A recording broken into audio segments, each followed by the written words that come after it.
Howdy once again, Mr. Pete here, your YouTube shop teacher. Today is Memorial Day 2026, and this is tips number 1086, and it's the 11th and final episode of my 11 chapter video series on pseudoscientific shop experiments. I promise this is the last one, but it's going to be the best one, so let's get started. Now, if you're interested, down below in the video description, I will have a playlist of all the videos in the pseudo-scientific experiment series, and I've done a bunch of them.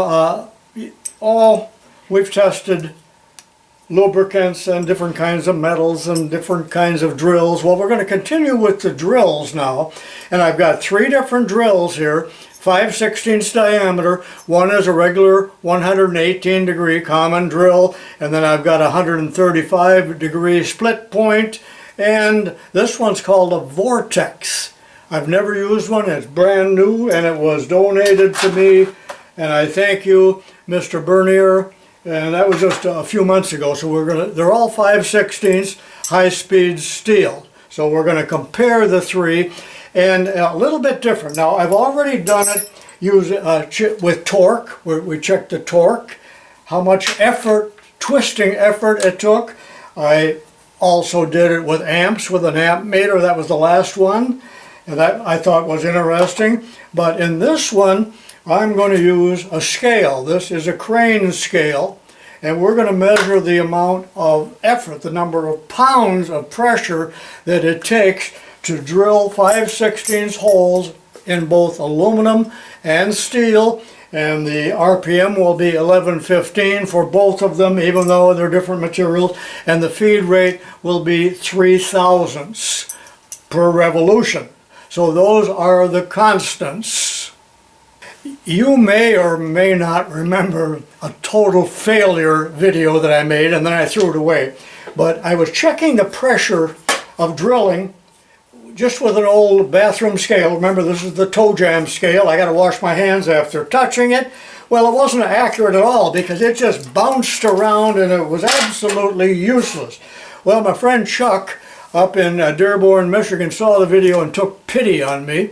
And he's an engineer for Ford Motor Company, has been for many years, quite a smart man, a heck of a lot smarter than me.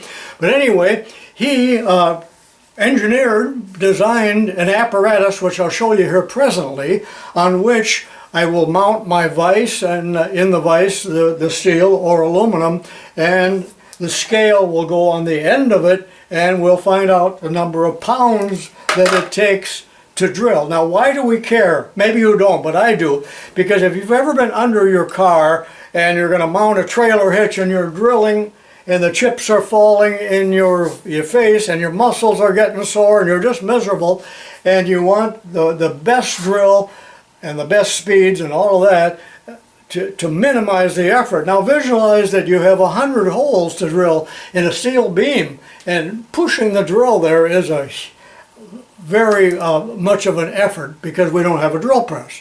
You won't notice much difference with a drill press, but here I hope to be able to measure it, compare it, and determine which was the best drill to use for the job. So I think this will be exciting. Let me show you the apparatus that I'm going to use, and I have to mount it here on the table. You may remember my friend Chuck Kovznicka from Dearborn, and he's the one that several years ago gave me that Clausing milling machine, and he's been in contact with me many times. But a month or 2 ago, he came down from Dearborn with his girlfriend and brought the apparatus with him, and he spent the whole day, driving up and back, and $200 worth of gas in a Ford truck and all of that, and made this for me. And it is designed by him to fit perfectly on the table. I don't know how he knew what the length of my table was, and he knew what vise I was going to use, I guess, because it was pre-drilled and it fit perfectly. So I will have to mount this on the table, and you can see that there's a pivot point down here, and the scale will be mounted on this end. So thank you very much, Chuck, for providing this apparatus, and I enjoyed our visit. And I'm going to flash a picture of Chuck right now on the screen along with me, and there'll be some more pictures of him at the end.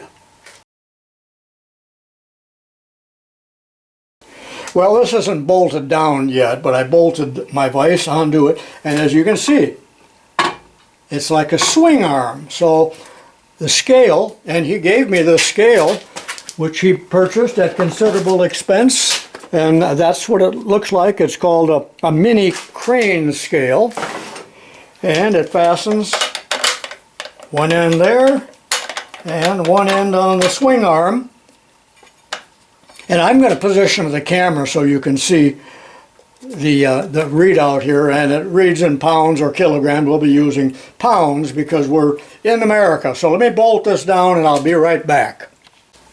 So you can see we've got a swing arm here, and that's the pivot, and I need to have the drill aligned in the center of the vise, which means that it's also in the center of the device. So when I push down like that, it's going to be forced down, and there'd be a reading on the scale. Of course, you can't see that right now.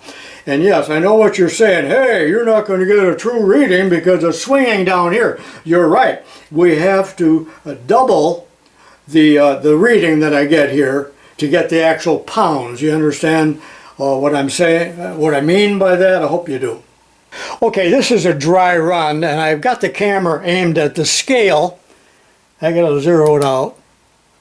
You see that it's on zero. Now this is a dry run. I'm not going to turn the machine on, but I'm going to bring the drill down and force it against the work and watch the scale. Can you see that? Now we'll have to double that number, and I will be using power feed because I need the feed rate to be consistent. All right, now I'm going to get everything ready here, and we'll drill our first hole. There'll be a camera taking a picture of this, and a monitor back here, and a second camera. Well, you'll see. Okay, how's this for a crazy setup? I've never done this before. I'm going to be using the Molly D, and again, I'm right in line with the center of the vise. And number one, I'll have the numbers here, is aluminum, 118 degree. And I'm going to drill 1 inch deep, as I told you, 1115 RPM and 3,000 feed. And remember, we have to double this number. It will be in pounds. And I'm going to drill 2 holes. Now, we should drill 100 holes, but, you know, let's get a grip on it here.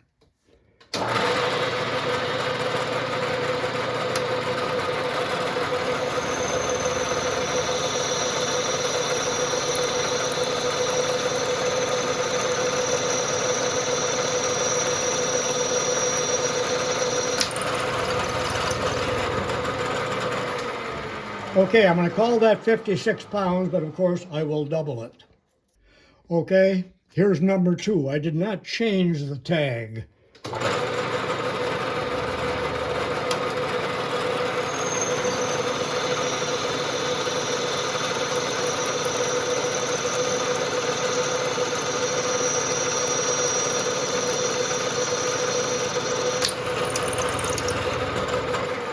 'And I'm going to call that 54. It's about the same, not a whole lot of difference. Okay, number 2, it's the split point.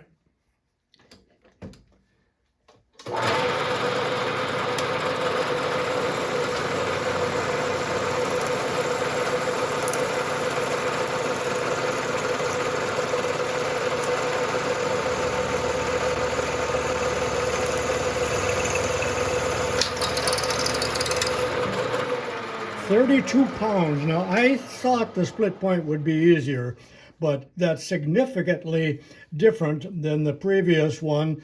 And of course, we got to double that. And I'll write that down, and we'll do number 2, the second sample, the second hole, I mean.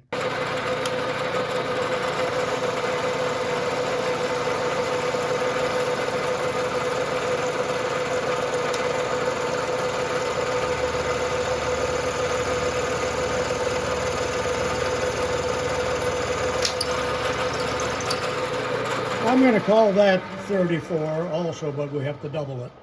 On the next hole, I will be using the vortex point that I talked about a minute ago, and look at what it looks like on the point, almost like a screw. So hopefully this will work even better than the split point, but I don't know. I've never used one. This is brand new. The vortex.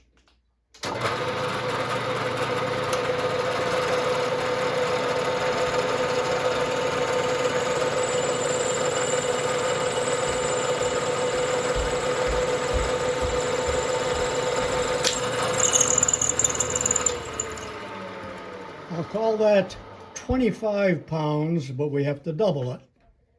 And here's the second example of the vortex. Boy,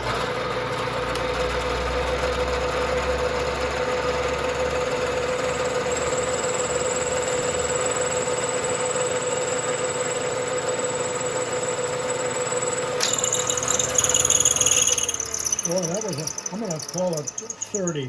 I do not like this big wad of chips with the vortex. Here is sample 4. It's steel, and I'm back to the 118-degree standard drill. And this is 1 inch thick. I'm not going to go quite all the way through. Same speeds, same feed, same lubricant. And I have no idea what alloys that I am drilling. And we don't care. This is more or less just a comparison. So let's drill.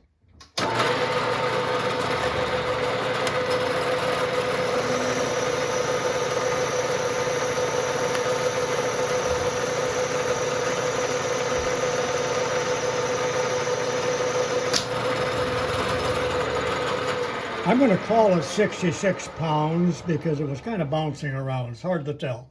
66. This is the second hole for number 4.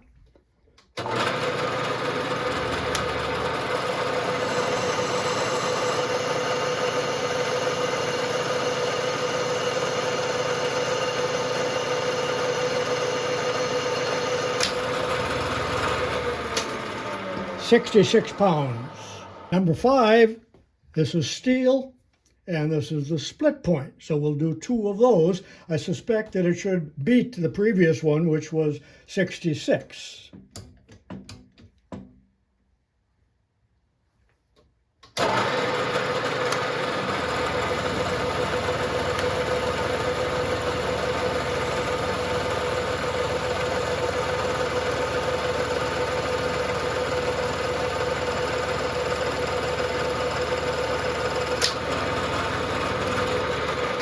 Wow, 26, that is a significant difference between this and the 118. All right, this is hole 2 for number 5 steel split point, and the number to beat is 26.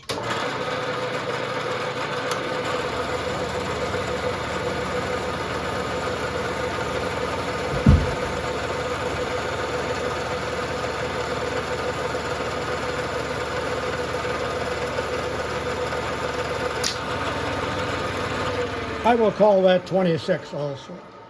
And here's the final drill. It's the vortex, again, steel, and a little bit of that lubricant. And let's see if this beats that previous one.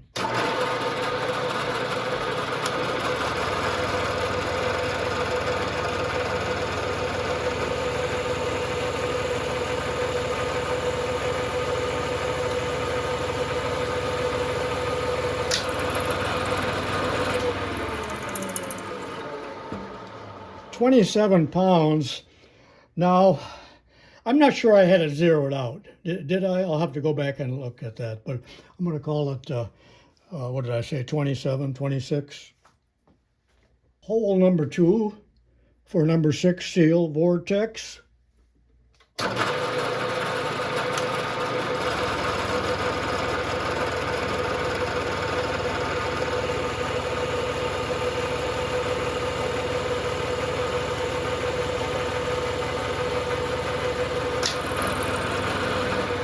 I will call that 27, and the vortex and the split point were a tie.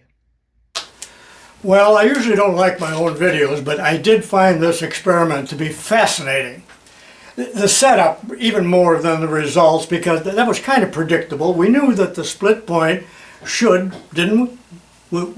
perform better than the regular 118 and the vortex. Anyway, I'm going to clean up here and I'll be back in a few minutes, but I'm going to make up a chart so that we can kind of summarize, even though maybe you've done that already in your mind. Thanks, Chuck. This device here just was too good to be true. I hope Chuck is watching. I'm sure he is. I think he watches all of my videos. Okay, here are the results. Very interesting. Again, this is tips number 1086. There's the speeds and feeds, aluminum and steel. Let's talk about aluminum first. I do not know what grade aluminum was, but the 118 degree, and I doubled it, took 110 pounds of muscle to drill. And that's considerable, really. But when we went into the split point, the 135 is the split point, it was only 68 pounds. So that is a significant difference. And the vortex drill number 3 took 50 pounds, and it was the winner, but it's kind of an oddball. You're probably not going to come up with one of those drills. So these are the two that are most likely to be in your arsenal of cutting tools. So the split point is a big deal, isn't it? It really made a difference. And now let's talk about the steel. And the results are very good here. So good, in fact, that after I was drilling, I realized that was lead alloy 300, it was leaded tools, screw machine stock. So I probably should have just used cold roll, but that's what I had. And the 118 degree was 132 pounds of effort or pressure. And when we get into the split point, again, less than half, 52 pounds, and it was the winner. And what is surprising is that the vortex drill didn't really do any better. Actually, it was a little bit worse, marginally, to the split point. But the split point, as you can see, is a wonderful drill. So get yourself some of those drills, and if you're working under your car or a construction job or something, you can see that there's a lot less effort involved in pushing it if you are using a portable drill. Doesn't make much difference if it's a drill press. You probably won't even feel the difference. Well, that concludes part 11. Tips number 1086, and that is the end of my experiments, my pseudo-scientific experiments. I hope you enjoyed this one. Thank you, Chuck, for supplying the apparatus to actually make the video. I certainly appreciate that. And if you liked the video, say something in your comments in regards to Chuck, because he will read through the videos. I think he would greatly appreciate anything that you might say. And remember, he's a Ford engineer. You owe him to buy an F-150, not electric. Those are the thing of the past, I think. So anyway, thank you for watching. Remember, I have a playlist if you like these, and I'll see you in my next video.